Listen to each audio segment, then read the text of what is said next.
अश्विनी कुमार की इकोनॉमी है 20 की, विल जैक्स की इकोनॉमी है 19 की, बुमराह की बात करें तो 13.5 की इकोनॉमी है, बात करें अगर गजनफर की तो 12.5 के करीब की, हार्दिक पांड्या और बोल्ट की बात करें तो 10 के करीब की इकोनॉमी है। जब इतने रन खर्च करेगी मुंबई की गेंदबाजी यूनिट तो कैसे जीतेगी मुंबई इंडियंस मुकाबले। 3-3 कैच अलग छोड़ देते हैं नमन धीर, कैसे जीतेगी मुंबई। क्या करेंगे कप्तान हार्दिक पांड्या जब उनका कोई साथ नहीं देगा। आज का ये मुकाबला बेहद रोमांचक था। इस मुकाबले में हैदराबाद का सामना मुंबई से हुआ था। मुंबई के फैंस को उम्मीद थी कि शायद मुंबई यहां से वापसी करेगी। वानखेड़े में मुकाबला हो रहा था, लेकिन जिस अंदाज में अभिषेक ने बल्लेबाजी की, हिट का तूफान आया और क्लासन ने क्या क्लास दिखाई है। मुकाबला ही मुंबई के खेमे से छीन लिया है। 243 रन बनाने के बाद मुंबई हार जाएगी किसी ने सोचा नहीं था, क्योंकि उनके पास बोल्ट थे, बुमराह थे, हार्दिक पांड्या थे, गजनफर थे, विल जैक्स थे, लेकिन कोई काम नहीं आया। सबकी जबरदस्त कुटाई हुई है। किसी की भी इकोनॉमी 10 से नीचे की नहीं है, चाहे जो आया पीटा ही गया। और पावर प्ले में तो इस टीम ने कह सकते हैं 90+ रन बना दिए थे और बता दिया था कि पावर प्ले उनका हो चुका है। बाकी आप 16 ओवर या कहें बाकी 14 ओवर देख लीजिए। जिस तरह से हैदराबाद ने बल्लेबाजी की, तारीफ करनी पड़ेगी। उनकी भी पिटाई हुई थी, गेंदबाजों की पिटाई हुई थी, लेकिन बाद में जिस तरह से मुंबई की पिटाई हुई, उसने 9 गेंद शेष रहते ही 244 रन बनवा दिए। क्या हुआ था, कैसे बाजी पलटी, चलिए मैं आपको इस वीडियो में विस्तार से दिखाता हूं। टॉस जीतकर पहले बल्लेबाजी करने उतरी मुंबई की शुरुआत कमाल की हुई। विल जैक्स और रियान रिकल्टन ने 93 रनों की साझेदारी की। विल जैक्स ने 22 गेंद पर 45 रनों की तूफानी पारी खेली। आज भी सूर्या का बल्ला नहीं चला, वो 5 गेंद पर 5 रन बनाकर आउट हो गए। वहीं नमन धीर ने 17 गेंद पर 22 रनों की पारी खेली। इसके बाद रियान ने हार्दिक के साथ 56 रनों की साझेदारी की। हार्दिक पांड्या ने ताबड़तोड़ अंदाज में 31 रन बनाए। तिलक ने 7 और रॉबिन ने 1 रन बनाया। वहीं 44 गेंद पर शतक लगाने वाले रियान रिकल्टन ने 55 गेंदों पर 123 रनों की पारी खेली। इस मुकाबले में 5 विकेट खोकर मुंबई की टीम बनाती है 243 रन, जो अपने आप में कमाल का स्कोर था। कभी भी वानखेड़े में इतने रन चेज नहीं हुए थे। 250 बनाकर आरसीबी ने मुंबई के खिलाफ मुकाबला जीत लिया था। लेकिन अगर बात करें मुंबई की पारी की तो 78 रन पावर प्ले में आते हैं। ओपनिंग साझेदारी 90+ रनों की होती है।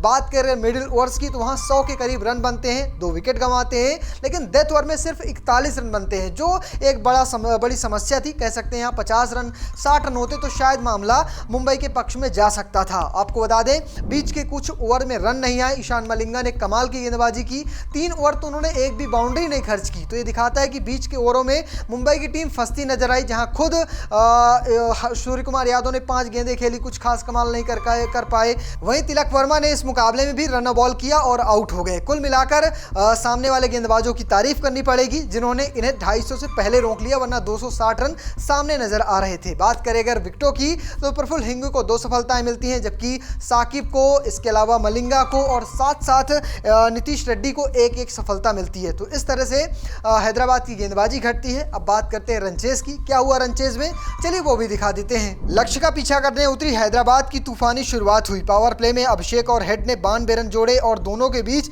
129 रनों की साझेदारी हुई। 45 रन बनाकर खेल रहे अभिषेक को गजनफर ने आउट किया। अगली ही गेंद पर ईशान बिना खाता खोले आउट हो गए। 11वें ओवर में हार्दिक ने हेड को आउट किया।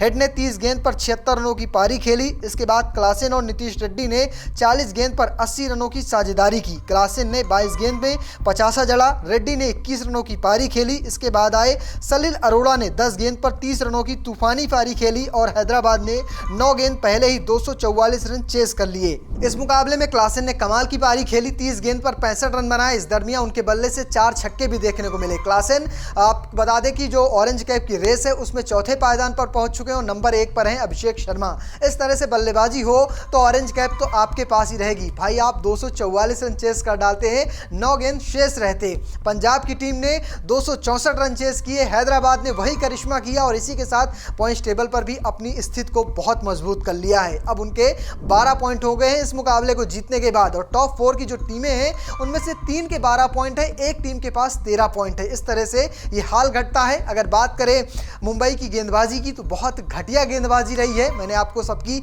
इकोनॉमी शुरुआत में ही बता दी है, लेकिन बोल्ट को एक सफलता मिलती है, हार्दिक को एक सफलता मिलती है, 2 विकेट गजनफर के खाते में जाते हैं। बुमराह की तो 13.5 की इकोनॉमी से पिटाई होती है, हर कोई आके उन्हें छक्के चौके लगा रहा था, लग ही नहीं रहा है। बुमराह प्राइम बुमराह है जिसमें टीम इंडिया इतना विश्वास करती है। इस मुकाबले में मुंबई को हार मिली है और कह सकते हैं इसी के साथ उनकी प्लेऑफ में पहुंचने की उम्मीदें जो है बहुत कम हो गई हैं। 20-30% उम्मीदें बची हैं मुंबई की यहां से, वरना मुंबई तो भूल जाए प्लेऑफ। अगर बात करें पॉइंट्स टेबल की तो टॉप पर अभी पंजाब मौजूद है जिसके पास 13 पॉइंट है, फिर आती है आरसीबी जिसके पास 12 पॉइंट है। इस मुकाबले को जीतने के बाद एक स्थान का फायदा हुआ हैदराबाद को, अब वो तीसरे पायदान पर आ चुके हैं, उनके 12 पॉइंट हो चुके हैं और अपने जो आखिरी 5 मुकाबले खेले उनमें सब में जीत हासिल की है। इसके बाद आती है राजस्थान रॉयल्स जिसके पास भी 12 पॉइंट है। अब ये तो टॉप 4 टीमें होंगी। 5वें नंबर पर आती है गुजरात जिसके पास 8 पॉइंट है। नंबर 6 पर है चेन्नई जिसके पास 6 पॉइंट है। फिर आती है दिल्ली की टीम जिसके पास 6 पॉइंट है।